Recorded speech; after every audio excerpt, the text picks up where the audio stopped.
Welcome to the follow-up question. I'm your host, Michael Ashford. I'm a former journalist who's now using this show to uncover amazing and insightful stories simply through asking questions, while also giving you an example of what it means to listen more than you speak so that you can become a more thoughtful and informed person. On the Follow-Up Question podcast, I'll talk to some of the best interviewers I know to get their perspective on what it means to ask amazing questions. I'll also interview people from all different backgrounds and perspectives who have amazing stories to tell, and I'll bring you those stories by asking thoughtful, logical questions. So whether you're a journalist, a podcaster yourself, a blogger, someone who wants to learn how to be quick to listen and slow to speak, or someone who just likes to hear great stories, this is the show for you. And today on the show, I welcome Jordan Harbinger of one of my favorite podcasts, The Jordan Harbinger Show. Jordan is one of my absolute favorite interviewers. He and I are very different when it comes to how we interview, and that's totally okay, because the stories that he's able to elicit out of his guests on the wildly popular Jordan Harbinger Show, which actually is an inspiration for this show, the follow-up question, the way that he is able to ask his questions and have a conversation, which I think a great podcast is. You're listening basically to a conversation between two people.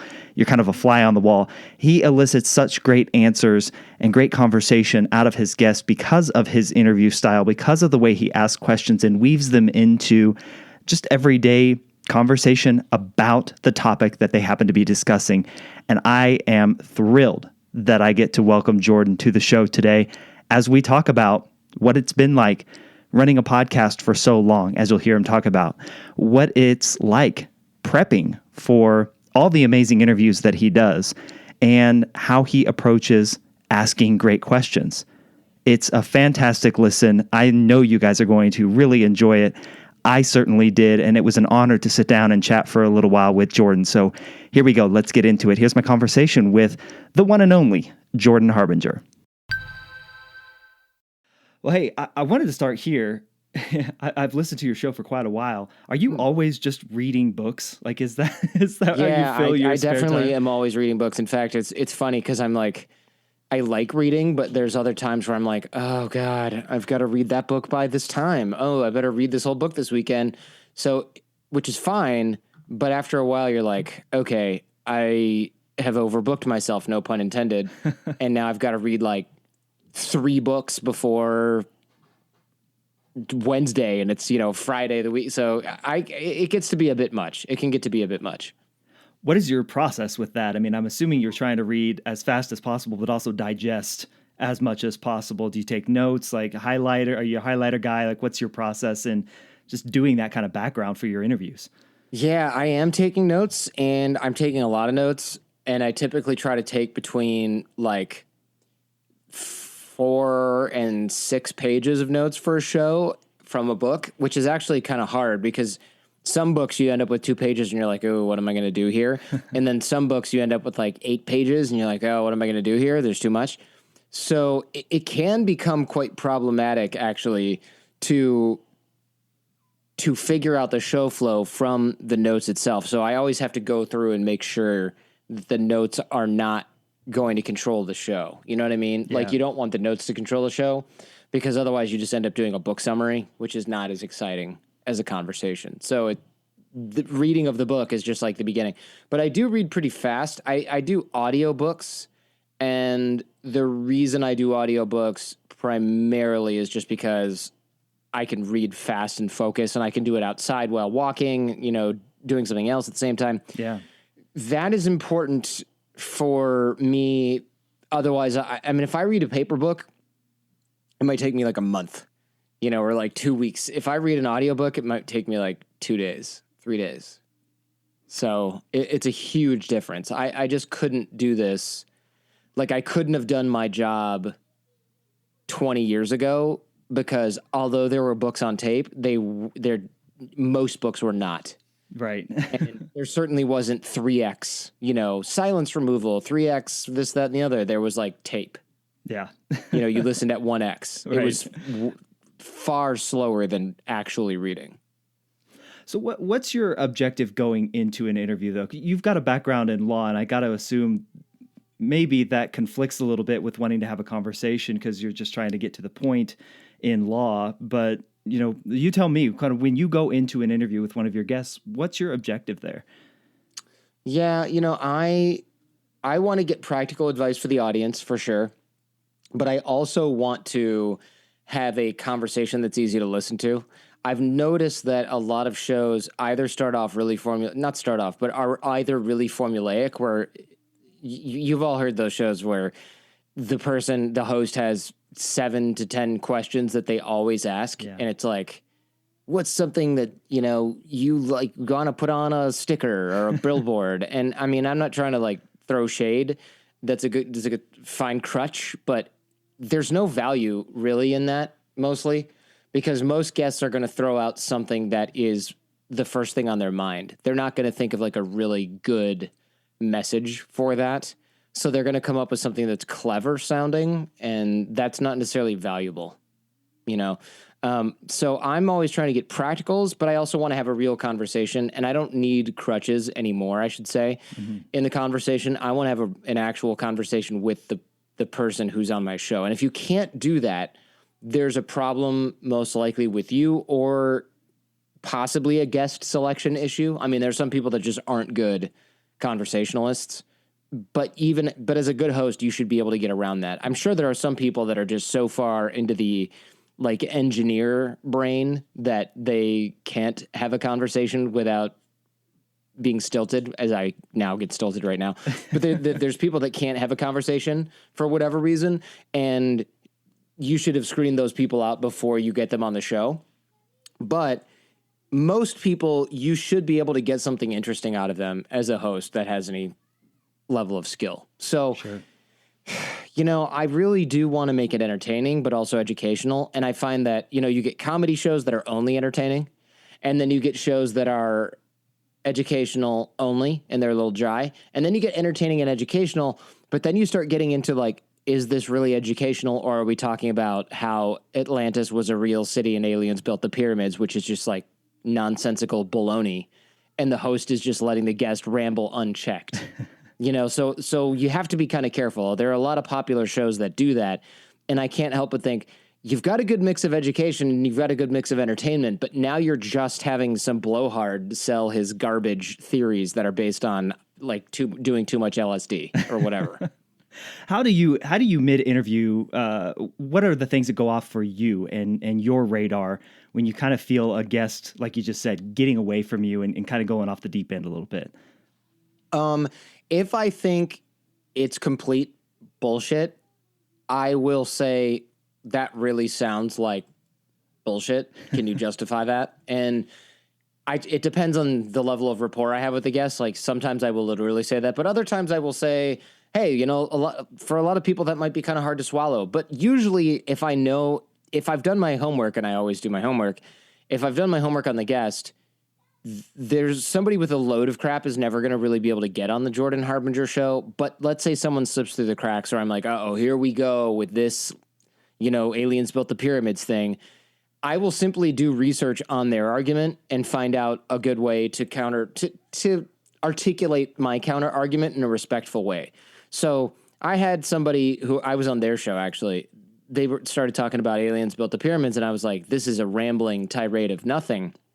But I said, what you're saying is not true, because the arguments for the aliens built the pyramids people, and this is an example that's top of mind. It's not like a pet peeve or anything, but it's just something I remember recently. Their argument is always along the lines of, we can't even build things as exact as the pyramids were. And it's just not true. And they'll go, well, look at any building. There's edges that don't match up. And the house, if you built a house, you find that this was an inch off. And it's like, well, okay, but we're not building a giant stone statue that's supposed to be, or monolith or monument that's supposed to last into eternity for the king of our entire nation / universe. We're building a house that's at most going to be around for a few decades, and we're going to be knocking these walls out. And I don't need to make it exact. I'm going to put a molding around the door to cover up the 3 millimeter difference or the 2 centimeter difference. I don't need to worry about that. This is something that is built with speed. Pyramids were built many times over multiple decades. I don't have that kind of time. I want to move into my house in January. So yes, if you can make something not look nice and then cover it with another thing that does, do that. It's cheaper. I don't have 10,000 slaves and elephants pulling bricks on pulleys or whatever the hell they did to build the pyramids. We don't need to worry about that. The answer is usually not aliens. Right? If the only thing you can think of is that aliens must have done it, then you have not thought far enough into the process of how something is done. Right? So that to me is just always a red flag. And I can articulate a counter argument in a way that makes sense to the vast majority of people listening. Now, that said, I'm always talking with people who are either in my camp or on the fence. I'm not trying to persuade somebody who's a diehard aliens built the pyramids believer because they want to believe that. Just like the UFO people now, they're like, NASA admitted UFOs exist. And I'm like, oh my gosh, let me read the source. Oh, it doesn't say that at all. You just really, really, really want to believe in aliens. So you read this article. And when you said that this person admitted they're from other worlds, you're talking about NASA didn't say that. Some contractor that used to work for NASA one time said that in a talk, but that's not what NASA said. So it's totally different. But you get people who want to believe in their agenda or are just totally misinformed and don't really understand how their own cognitive bias is working. And they will say something like NASA admits that there's UFOs. And it's like, it's just not true. So I go to the source. That's probably something I learned to do in law school. Like, well, this said this and this means that. Really? Because I'm reading the case and I'm reading the judge's opinion. And this is not what that says. I mean, that's how you do a legal argument. You say, oh, you based your conclusion on this? Well, you read this case erroneously because that case is based on this other case, and I read that case and this other one. So your foundation from the jump is wrong. And that's how you do it. That's how I successfully refute people on the show, or unsuccessfully refute people's arguments. The tempting thing to do is go, you're an idiot if you believe aliens built the pyramids, or you're an idiot if you believe in UFOs. Those people aren't going to respond well to that. And most of those people are not idiots. They're just not careful with the sources that they believe, and they really, really want to believe in something. And when somebody really, really wants to believe in something, you're going to have a hell of a time convincing them otherwise. So that's why I say my audience is people that are interested in the truth. They're people that either already agree with me on a particular issue or are on the fence or are open-minded enough to be persuaded in one direction or another.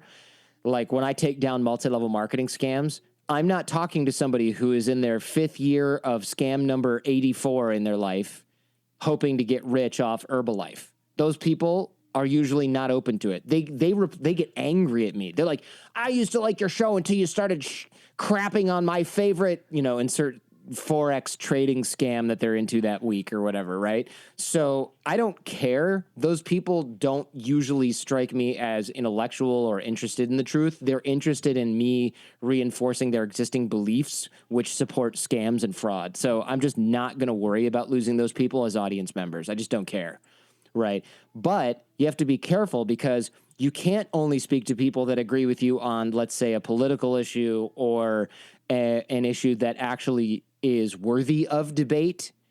Aliens built the pyramids, not worthy of debate. There's no evidence for one way for that.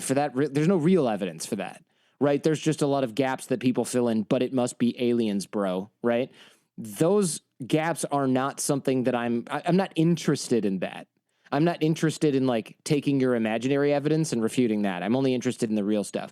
But you got to be careful. Like when people say something like, oh, well, conservative economics, according to this, is better than progressive economics. Well, okay, I want to hear from an economist or 2 or 3 on both sides of that, because I'm not going to be an expert enough in that area to say either way. And maybe there are merits to both. But when you look at an MLM or something like that, multi-level marketing scam, there aren't merits to that. That is a fraud. That is a scam perpetrated upon a group of people. And I'm not going to sit back and let somebody be like, make money from home. Oh, it works. Here's our percentage. Like, I know what your money, I know what your tax statements look like. I know what the FTC says. I don't need to listen to like your marketing guy refute those arguments with imaginary numbers. Jordan, with the examples that you just gave there, I'm thinking of recent episodes like debunking conspiracy theories or calling out, these social media influencer hucksters who are selling these masterclasses or masterminds. When you started the Jordan Harbinger Show, did you know that it would begin, as you just kind of were talking there, that it would start to be kind of a truth-seeking show, or was that the start? No, it really wasn't. The Jordan Harbinger Show started off years ago, or the previous incarnations of the show were about dating and relationships, networking. And then I started to go, oh man, I don't want to do another body language episode. I've got this friend of a friend who's like a drug smuggler or something like that. Let me see if I can get that person on the show. Or like this person is a cartel hitman. Like, let me see if I can get them on the show. And then I realized that not only were those fun for me and kept things exciting, the audience was like, wow, I usually tune in to learn how to revamp my dating profile or whatever it was 10 years ago. But now that was really interesting. You should do more of those. And then it started to get a much different, more advanced and educated audience. And then I'd be like, what if I do an episode on like Vladimir Putin? What if I do an episode on Chinese Communist Party stealing American intellectual property? What if I do an episode from an FBI agent that infiltrated the mafia? What if I do an episode on this, that, and the other thing? And then I started to get celebrities on, and they weren't necessarily a fit for the topics I wanted, but who's going to say no to Kobe Bryant? Who's going to say no to T.I., Mark Cuban, founder of Instagram, Kevin Systrom, Bob Saget, Malcolm Gladwell, Dennis Rodman? Like, who's going to say no to these people? It doesn't make sense. So I started to do that, and I realized, like, okay, these are some of the best episodes that I'm doing. This is a good signal for me to actually just do interviews that I'm interested in and not worry about, like, circling around some sort of niche. And that led to the falling out that I had with my previous business partners, because they were like, you need to talk about dating and relationships so we can shill our crap. And I was like, I don't want to. I'm pushing 40. I'm 40 now. But at the time, it's like, I'm going to be 40 soon. I'm married. I'm going to have a kid. Why the hell am I going to be? It's just going to get sad talking about like, yeah, and then you go to the bar and you lean up and you say this to her. Like, that's just ridiculous. But also, I couldn't be less interested in that.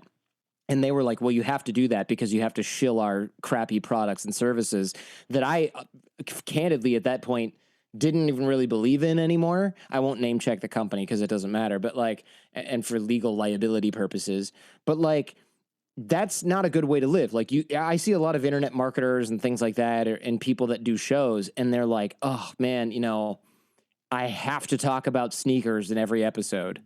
And I'm like, well, you love sneakers. And they're like, I do. But I'm talking about sneakers every Monday for 5 years, come on. Or they outgrow their hobby. And then it's like, what do you do now? So I got really lucky with the Jordan Harbinger Show, because since it's been going for 14 years in one incarnation or another, I can talk about whatever I want to a degree. I won't go off on like indulging every little hobby that I have. And I don't ramble. I keep the shows focused. But yeah, if I want to talk to somebody who escaped from North Korea, cool. And I'll put that right up against my Kobe Bryant episode, which will go right up against my Malcolm Gladwell episode, which will go right up against an episode with a guy who stops human trafficking, which will go right up against a money laundering episode, which will go right up against a poker player who talks about body language reading. Like, I will put all of those things next to each other, and people will say, okay, so the through line is interesting people, interesting stories, and really good interviews. But you can't start there. At least you can't start there very well, because when you first start interviewing, if you're not a good interviewer, and nobody's going to be great when they first start, what are you bringing? Just your opinion on stuff? Who cares? Nobody cares. I'm not a political pundit, so that's out the window. I'm not a comedian, so it's not me being funny and talking with various people. That's not the thing. So I had to build a skill set that brought something unique to the table, and then and only then could I then diverge from the niche of dating and relationships into what I do now, which is whatever I'm interested in. And ironically, diverging from the niche was one of the best things ever, because the niche, dating and relationships, I was not only getting less interested in it, but that niche is dying. And certainly people who are aged 40 and above, they're talking about like dating after divorce. They're not talking about like going to the bars and hitting up girls on Tinder, right? So that started, I had to have the show grow with me or I was going to outgrow the show. And the other thing that really got me moving was I communicate a lot with my fans on LinkedIn, Instagram, Twitter, email, and I would write to people, or I'd see people on social media, or somebody would write to me and go, "Hey, I just want to let you know I'm getting married." And I'd be like, "Great." And then they'd be telling me like, "I owe you big. Like I met my wife and I've got a great kid. And a lot of that's due to the things I learned from your show and from you." And I'm like, "This is really cool. Like I love hearing this." And then I'll go, "What do you think of the latest episodes?" And they'll go, "Oh man, I stopped listening as soon as I, was dating my wife seriously." And I go, and that happened enough times where I went, "Oh, wait a minute. Every time I'm successful in giving somebody a skill set, they don't need me anymore. This is a bad business to be in. That's a bad, not that the audience was bad, but it's a bad niche. If every time you do your job well, people don't need you anymore, that's great if you're a teacher at a high school. That's great if you run a training course. It is not good if you're trying to keep a loyal audience over 10, 20, 30 years, right? Like that's bad." Right. So I realized I needed to make a shift. Because not that everybody who stuck with me during that whole time, I still routinely talk to people who've been listening for 7, 8, 10 years, but they're usually saying, "So glad you pivoted," because I remember that stuff we were into in 07, 2011. Man, it seems like a lifetime ago. And I'm going, yeah, thanks for sticking with me. But imagine the type of person that would stick with you for 10 years if you were just talking about dating and relationships for 10 years. Somebody who is chronically terrible at it.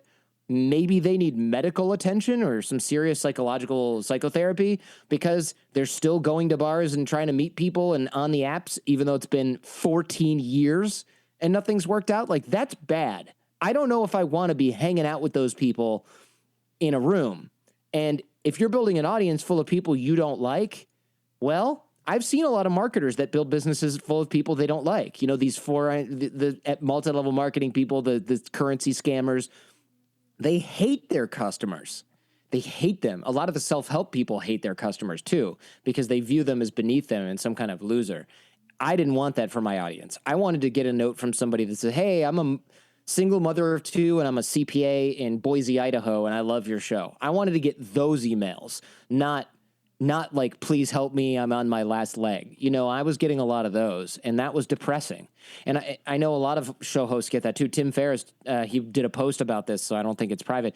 His inbox is full of people who are like, "If you don't teach me how to make money in my next business, I'm going to jump off a building." And I'm just like, I never get those because I'm not making promises to people about that stuff anymore. I'm not selling a dream anymore. Not that Tim's doing that, but I mean, a lot of these marketers, they do that. They sell you, "Oh, financial freedom. This is the Work from the Beach podcast." Like, no, that is a scam. They hate their customers. And even if they start off with good intentions, you eventually start to hate your customers because the marketing that works best on those people is packed with lies.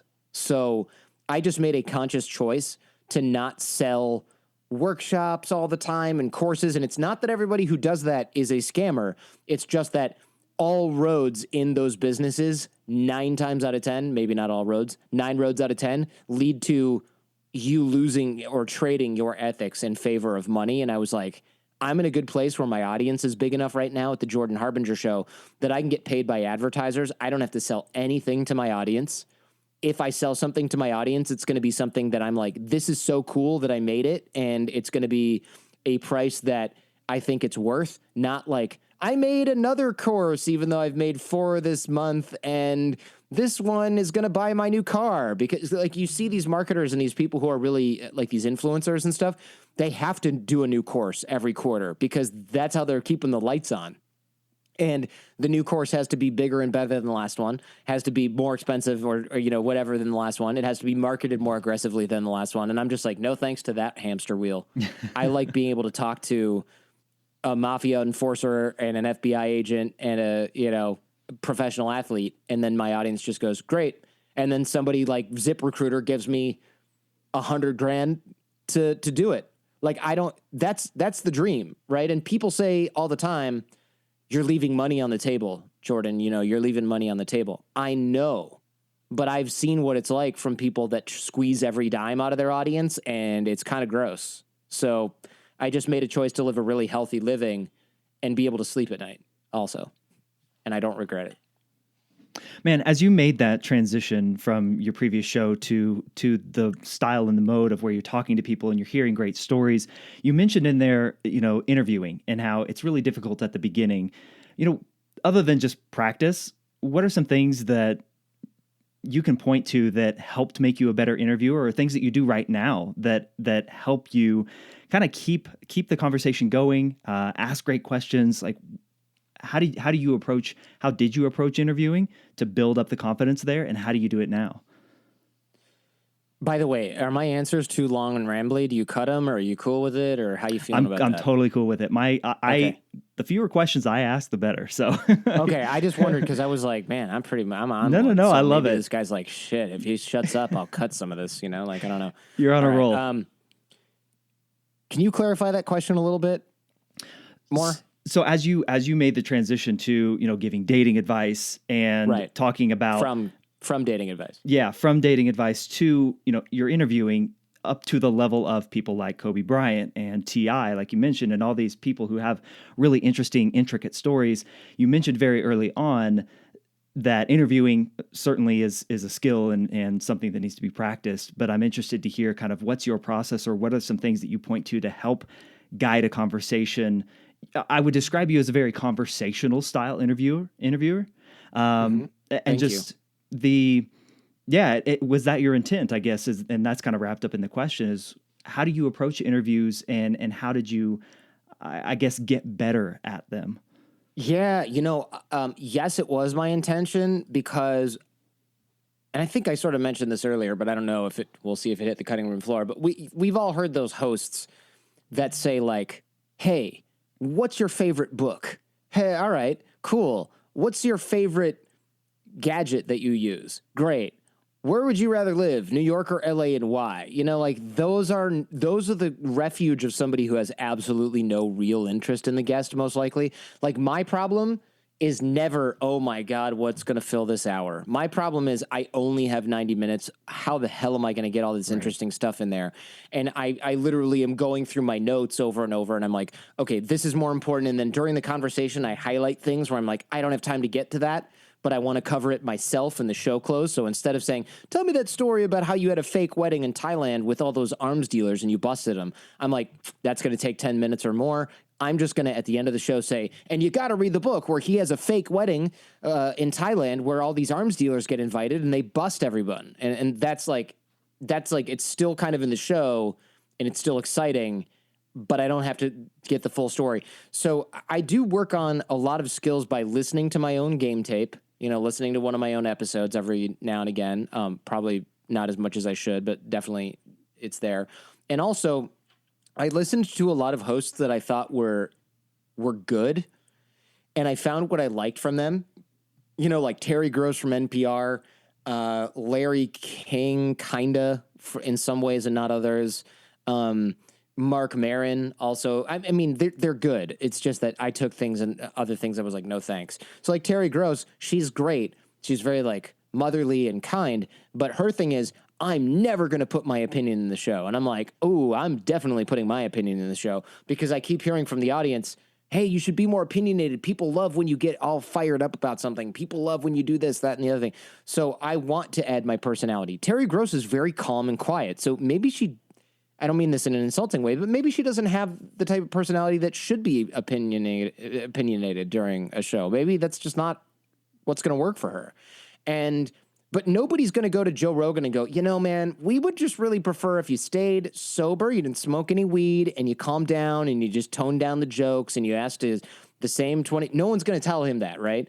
So adding personality actually complicates a show, but in a good way if you're good at it, and in a bad way if you're not.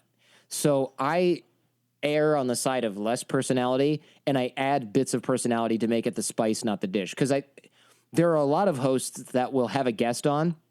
The host will talk the whole time, and you look at their reviews and it's like 1 star, let the damn guest talk. 1 star, why did you interrupt so-and-so 58 times? What a waste of time. If I wanted to listen to you, I wouldn't have listened to this one with the guest, So you have to realize that there is a balance, and that balance is really important. I think if you're a comedian, people probably listen to you. They want to hear you joke around with the guest. They're not there for a serious interview. You can add a lot more personality. if you're a journalist, you probably shouldn't add much personality at all. I'm like a journalist with journalistic bones, but I'm also a radio personality, which is a stupid term, but for lack of a better word.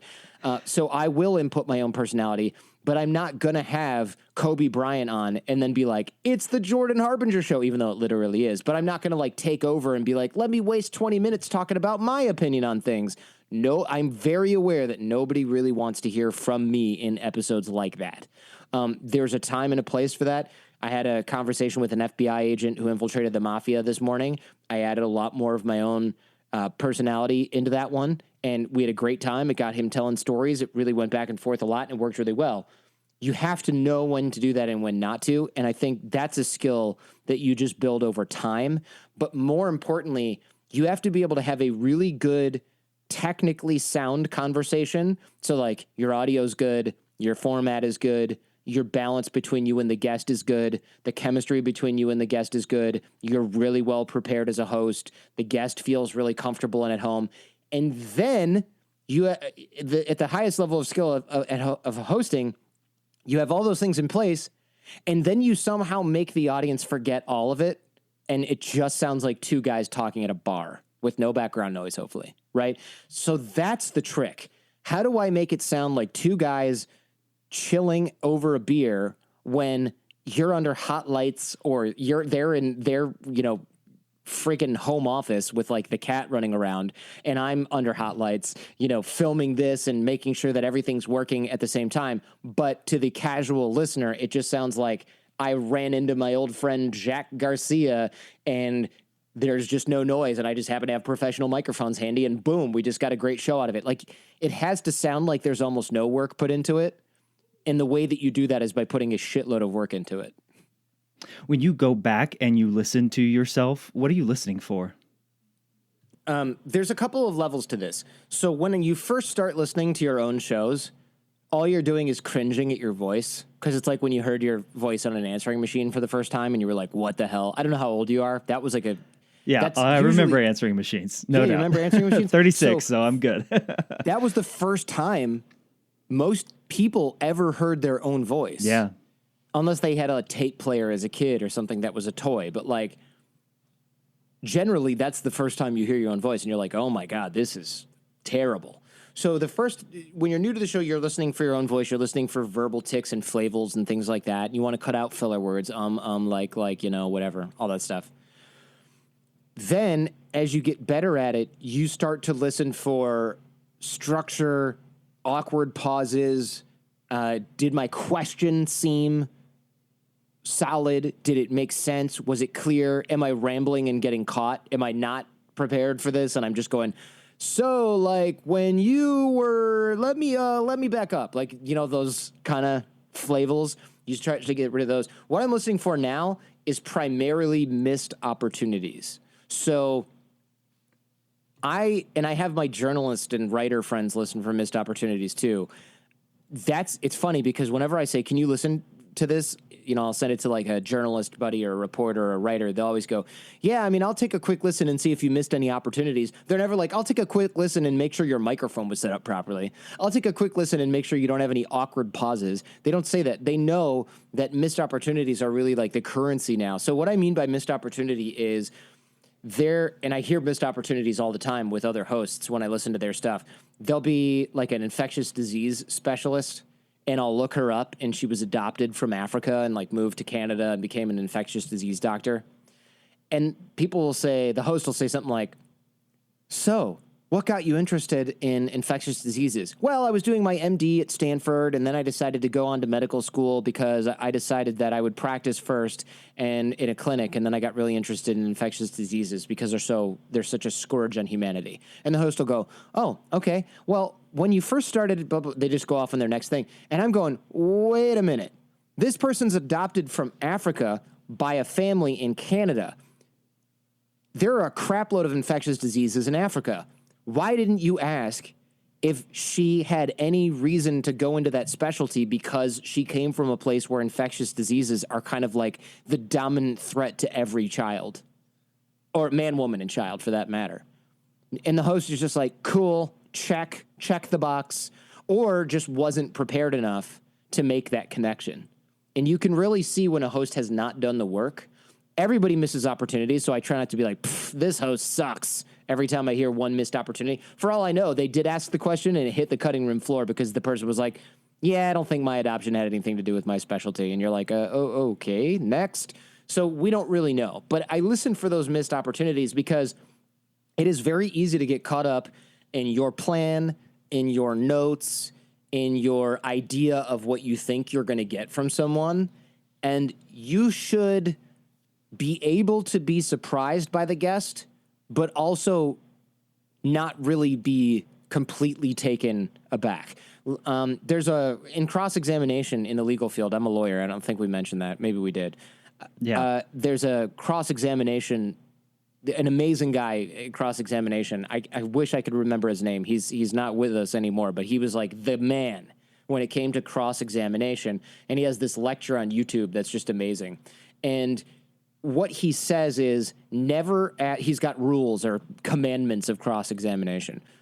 Never ask a question on cross-examination to which you do not know the answer. And the reason for that in a courtroom is you don't want to say something to like the other witness or the person on the stand that just demolishes your case and you set it up for them. You have to be really careful. So you only ask questions where you know the answer. As a host, I don't follow that exactly because I want to ask questions based purely on curiosity, but I also want to ask questions to elicit stories and elicit concepts. So I don't want to say something that is completely out of nowhere and the guest has no idea, but I also don't want the guest to say something completely out of nowhere that derails the conversation unless I think it's going to go in the right direction. And of course, sometimes you get answers you don't like, you just cut them or you leave them in if they add to the story. But you have to be kind of careful about this because if you ask too many questions based on your own curiosity and you're not tracking the through line, if any, you end up with a real big mess. And I think we've probably all heard shows where it's like, and then Jordan is going to come on and talk about how he got kidnapped in Australia, which is something that did not happen to me, right? But you hear that, and then it's like, oh, why were you in Australia anyway? Oh, I was setting up my mining business. And then that's an opportunity that the person takes. They're like, oh, a mining business, let's talk about that. But they never actually track the conversation and come back around. So everyone's like, we never heard about the kidnapping thing. What the hell? So you end up making false promises, and then you have to rewrite the premise of the show, which is Jordan Harbinger comes on and, that guy was interesting. We talked about like him moving to Australia and starting a mining company. It's not as boring as it sounds. Tune in tomorrow. Like, no, I don't want to hear that. What are you talking about? So you have to track the through line, and you have to be aware of what you're going to get from the guest. But there's a lot of little things that you can allow yourself to be pleasantly surprised. You know, when I'm talking with a mafia enforcer, I might say, okay, out of curiosity, you keep mentioning that you go to restaurants for meetings. What are the Italian restaurants that you're going to all the time that you say have such great food? Oh, well, it's this one, and this one in New York. And I'm writing this down. I'm like, are those places still open? Yeah, they sure are. Can I go there? Yeah, you sure can. Okay, good. When you go there, tell them Angelo sent you. I'm like, great. You know, this is going to be a rip-rocking time. I want to leave that in the show, but I don't just want to start talking about Italian food for the next 45 minutes, right? You have to be careful. You have to have a map. You can divert from the map, the trail, if you will, but you got to get back on track at some point or you're going to end up with a huge-ass mess. And we've all heard shows like that, right? Like you hear a show where you go, you never got to the freaking bullets. Or like if there were the bullets and they didn't get to them, but you didn't see them, you just know something's wrong because you go, wasn't he here talking about marketing and now we're talking about like jet skis? What happened here? Was this, if this was the show design, this host sucks. And if this was not the show design and this is just a rambling tangent, the host sucks. So you don't want to fall into that. And a lot of people don't realize that hosting is a skill because everybody can plug in a USB microphone and speak English. So they're like, I have a podcast now. That's why there's literally over 1 million podcasts, but I think the top 1% get over 30,000 downloads. That's a lot of podcasts that nobody listens to, right. Like a lot. Jordan, is there a missed opportunity that sticks out to you in all of your interviews that you've gone back and listened to or that you think after the interview, I totally missed that one? Yeah, actually, there's a lot of missed opportunities. I don't usually beat myself up about every show because now I'm usually doing a lot of prep, like 10 plus hours of prep for each show. So missed opportunities are few and far between, especially now that I'm making a decision with how am I going to use my hour, how am I going to use my 90 minutes? Like there's usually too much. So it's less a missed opportunity and more I had to make a choice on the fly about what was going to make it in the show and what wasn't. But there are occasional missed opportunities, nothing of note, nothing like, I really wish I'd asked this person this. There's really nothing like that. You do have to be careful not to just shred everything you do or you'll just quit what you're doing. I read somewhere that David Letterman used to watch, he did the Late Show or whatever it was. I can never remember the name. There's the Tonight Show, there's the Late Show. I never remember which one it was. And he used to go immediately either back home or into his office or whatever and just watch the tape of the show immediately, beat himself up the whole time. And I thought, isn't it like 2:00 in the morning? Right? Yeah. Or maybe those are taped during the day. What do I know? But still, to sit there and do that at that hour and then just go and do a show. I'm always so satisfied at the end of a good show. Imagine going through and then going, let me find out every little thing I did wrong and make sure I feel like crap because of it. That seems counterproductive to me. Then again, David Letterman was one of the greatest in the game. So maybe that kind of drive is what it takes. Then again, for me, I'm thinking, let me enjoy the afternoon and then maybe I'll watch it tomorrow. Very good. Right. Jordan, in our last little bit of time, I want to dive into networking because as your show has grown, I mean, just the people that you have on your show, it continues to amaze, I think. At what point does it get beyond you reaching out and networking with other people and your network is such that it comes to you? Does that question make sense? Yeah, it totally makes sense. There's a lot of guests that just fall in my lap, and those are awesome. I'm always so happy for that. But you'd be surprised at how hard some people are to reach. Like, there are people that have old books, and you'll reach out to their agent, and they'll just be like, yeah, he's not interested in doing media. And you're like, why? I mean, he's going to sell a ton of books. Well, he didn't like the book, and like his family was mad at him about the book, and he doesn't want to do any media. Or you'll reach out to people, and you'll go, hey, do you want to come on my podcast? And they're maybe a little bit older, or maybe it's just arrogance, kind of depends. And they'll go, oh, I'm not doing podcasts. And it's like, okay, then you're not selling any books. Got news for you. Or it'll be something along the lines of, well, yes, but my publicist is handling this, and the publicist is completely disorganized and has 78 clients at the publisher, and it never gets through. So I'm chasing people, but it's never the people you think. Like Kobe Bryant, I emailed about a comedian named Jim Gaffigan, I think. Oh, yeah. And they were like, yeah, we can do it. And then they backed out, and I go, dude, I already scheduled the flight, and what's going on? And they went, oh, my God, I'm so sorry. I double booked him. What about Kobe? And I was like, yeah. I'll take Kobe. Whoa. Yeah, sure. I'm sorry, Jim. I'm not even thinking about you anymore. So that was like a super easy booking. Malcolm Gladwell, I just reached out. His people were like, yeah, sounds good. Great, cool, done. But then you chase somebody who's like a first-time author that's writing about like Russian active measures and fake news, who's some academic nobody at some institution and is writing a book that's going to sell maybe 5,000 copies if he gets lucky, and you can't get that guy to save your life. And I don't mean to be demeaning when I say nobody, but I'm saying this guy has 300 Twitter followers. What do you do in turning down opportunities like this? And the publicist will just say, he's not even answering our email. And I'm thinking, what are you doing? And so a lot of it has nothing to do with your show. It has nothing to do with your networking skills. It has to do with the mindset of the guest.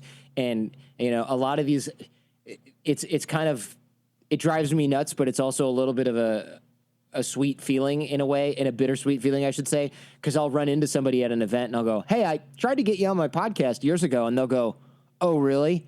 Yeah, why didn't that happen? I'll go, well, you opened all my emails. You replied once out of 10 and I gave up on you. And they'll go, dang it. And I'll go, well, how did the book do? And they're like, miserable, totally failed. And I'm thinking, well, of course it did. Get your shit together, man. What's wrong with you? So, but that doesn't really help me, and it doesn't help my audience, but it at least makes me feel less crazy and less crappy about not being able to book like a teaching assistant at some random university who wrote a book. You know what I mean?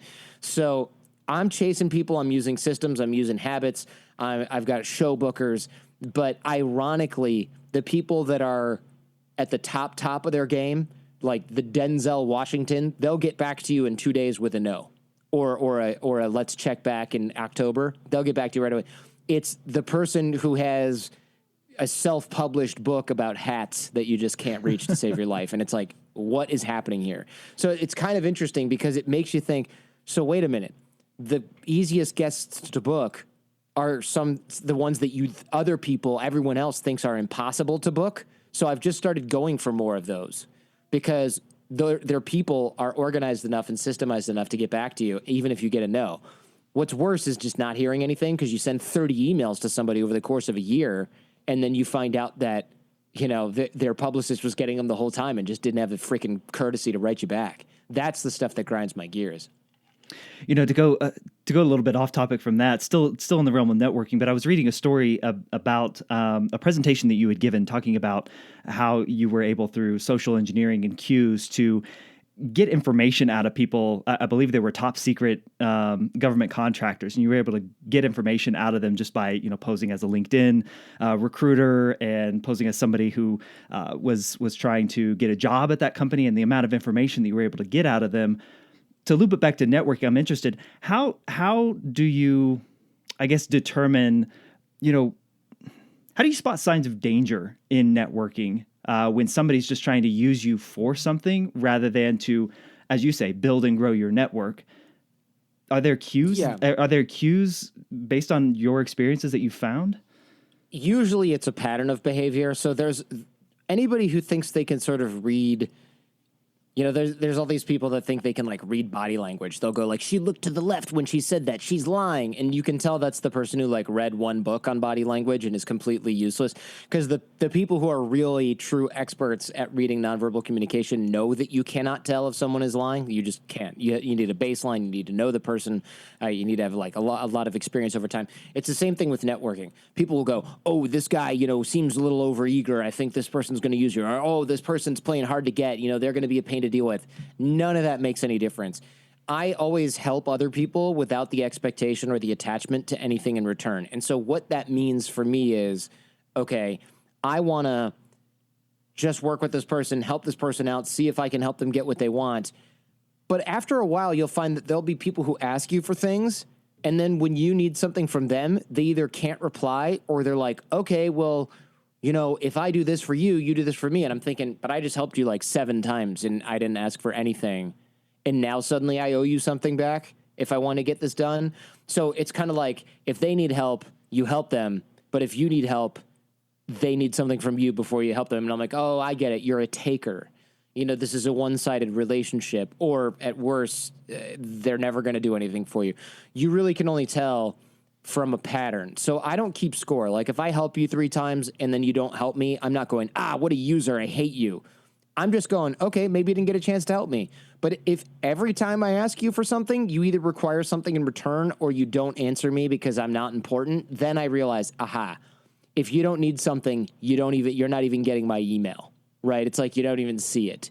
And I don't understand how those people operate, but because I personally can't imagine going into my email inbox, seeing somebody I know who's a buddy and clicking delete because I'm not interested in helping them. But yet, and this happens all the time, the second that punk writes a book, they're in my inbox. Hey, sorry. Oh my God. Life got in the way, man. Oh my God, this past year. Woo. Anyway, I got a book coming out in September. Can I do your show? And I'm thinking, where the F were you in the last 18 months when I was asking you to book another buddy on your show, when I asked about a promo swap, when I asked you for advice on X, Y, where were you? Oh, you didn't give a crap. You cared so little that you didn't even hit reply to say that you couldn't do it. That is a taker. That's a selfish bastard, and you should run from those people. They'll never do anything for you.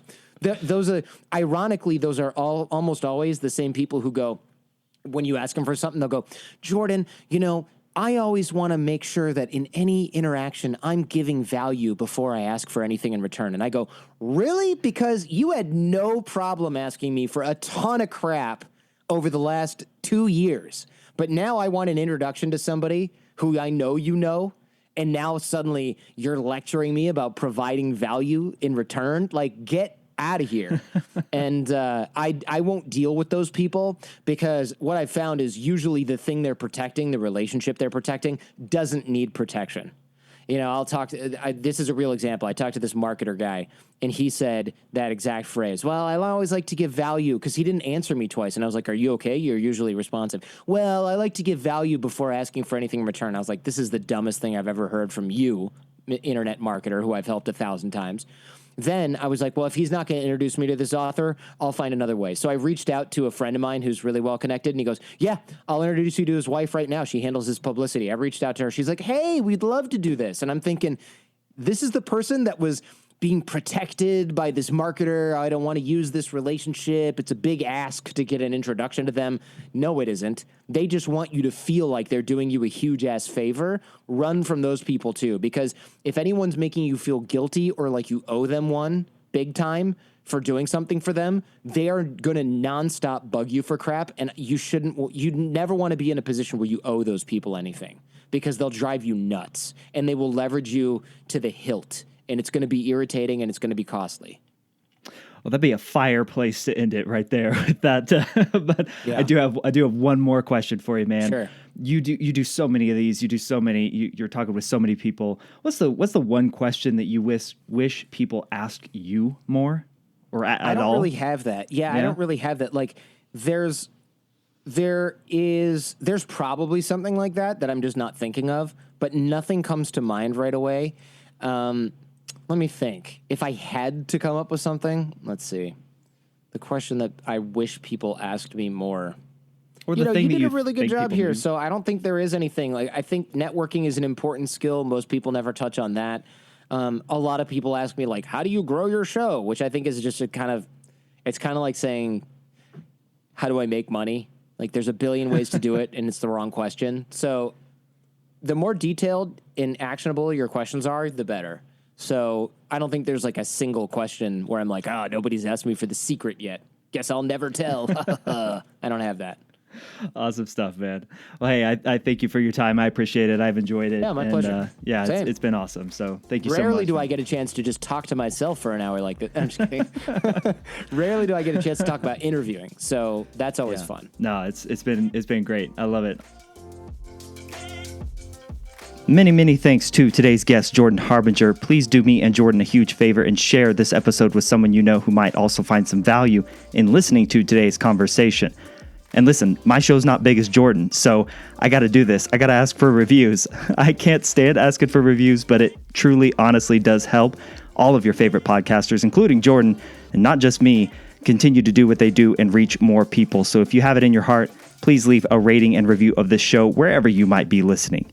And if you know someone who you think would be a great guest on the follow-up question, or have a question you'd like me to address on a future episode, email me at michael@thefollowupquestion.com, or go to thefollowupquestion.com/contact and submit a guest recommendation. And if you want to improve your own ability to listen and ask questions, hop over to thefollowupquestion.com/newsletter and subscribe. And when you do, I'll send you my free guide, the 10 follow-up questions guaranteed to keep a conversation going. You'll be the first to know about new content and fresh tips and tricks, and that's all free when you subscribe at thefollowupquestion.com/newsletter. I'll catch you on the next episode of The Follow-Up Question, and until next time, keep asking questions.